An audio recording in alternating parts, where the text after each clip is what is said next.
کہانی شروع کرنے سے پہلے آپ دوستوں بھائیوں سے گزارش ہے ہمارے نئے چینل کو زیادہ سے زیادہ محبت سے نوازیں۔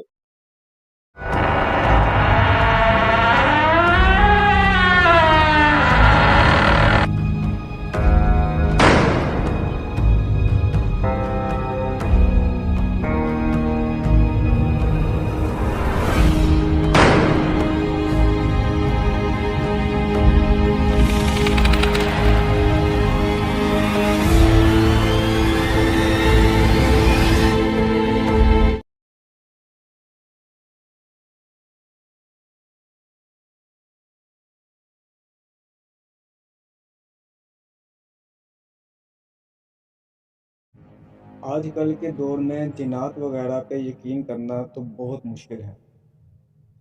یقین نہ کرنا یہ ایک علیحدہ بات ہے، لیکن اس مخلوق کو ہم جھٹلا نہیں سکتے۔ یہ واقعہ میری کزن اس کی فرینڈ کے ساتھ پیش آیا ہے۔ یہ واقعہ ہری پور ہزارہ کا ہے۔ آئیے سنتے ہیں اسی کی زبانی۔ میرا نام علیشہ ہے۔ ہم 3 بھائی اور 2 بہنیں ہیں۔ بہت خوشحال زندگی گزار رہے تھے۔ میرے والدہ اور والد کا انتقال ہوئے ابھی کچھ سال ہی ہوئے تھے۔ میں سب بہن بھائیوں سے چھوٹی تھی۔ سب سے بڑے بھائی کی شادی ہوئی ابھی 6 ماہ ہی ہوئے تھے۔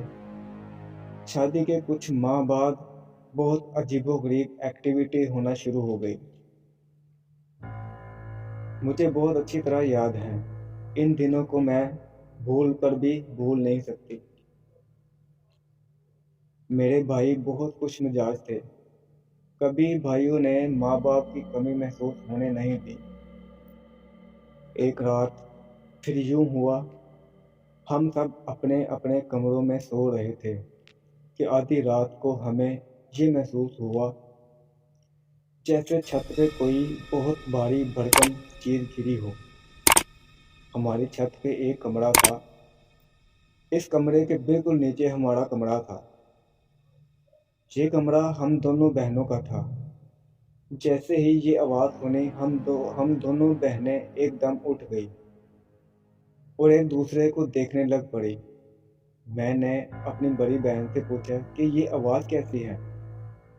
بڑی بہن نے مجھے کہا لگتا ہے چھت پہ کوئی ہے۔ میں آپی سے کہنے لگی کہ اتنی تیز آواز اور بھائیوں کو کچھ پتہ نہیں چلا، یہ کیسے ممکن ہے؟ ابھی ہم یہ باتیں کر ہی رہے تھے، پھر وہی آواز ہمیں سنائی دی۔ آپی مجھے کہنے لگی ضرور چھت پہ کوئی ہے۔ میری آپی اٹھی اور باہر جانے لگی تو میں نے کہا آپی آپ چھت پہ نہ جانا، بھائی کو اٹھا لو۔ آپی نے میری بات سنی اور باہر چلی گئی۔ میں بھی پیچھے باہر نکل پڑی۔ جب ہم باہر گئے تو ہم نے دیکھا بھائی تو ایسے سو رہے تھے جیسے کچھ ہوا ہی نہ ہو، اور سچ بھی یہی تھا کہ بھائیوں کو کچھ پتہ نہ تھا اس وقت وہ کیا رہا ہے۔ تینوں بھائی خواب خرگوش میں سو رہے تھے۔ ہم باہر صحن میں کھڑے ہو کر چھت کی طرف دیکھنے لگ پڑے تو اچانک ہمیں ایک سایہ نظر آیا جو ہماری چھت کے بالکل سامنے ایک دیوار پر نظر آ رہا تھا۔ میں ڈر کے آپی کے پیچھے چھپ گئی۔ میں نے ہمت کی اور ایک بھائی کے کمرے کی طرف چل پڑی۔ میں نے بھائی کو اٹھایا اور بھائی نے کہا کیا بات ہے اتنی رات کو تم؟ میں نے اپنی کانپتی ہوئی آواز سے کہا بھائی چھت پہ کوئی ہے۔ بھائی باہر آیا اور چھت کی طرف چل پڑا۔ تھوڑی دیر بعد بھائی نیچے آیا تو ہمیں کہنے لگا کہ چھت پہ تو کوئی نہیں ہے۔ آپی چپ کر کے یہ سب دیکھتی جا رہی تھی۔ ہم سب دوبارہ اپنے کمرے میں جا کے سو گئے۔ جب صبح اٹھے تو سب بھائی اپنی ڈیوٹی پہ جا چکے تھے۔ میں نے آپی کو کہا کہ بھابھی کو بتاتے ہیں جو آوازیں ہمیں رات کو آ رہی تھی۔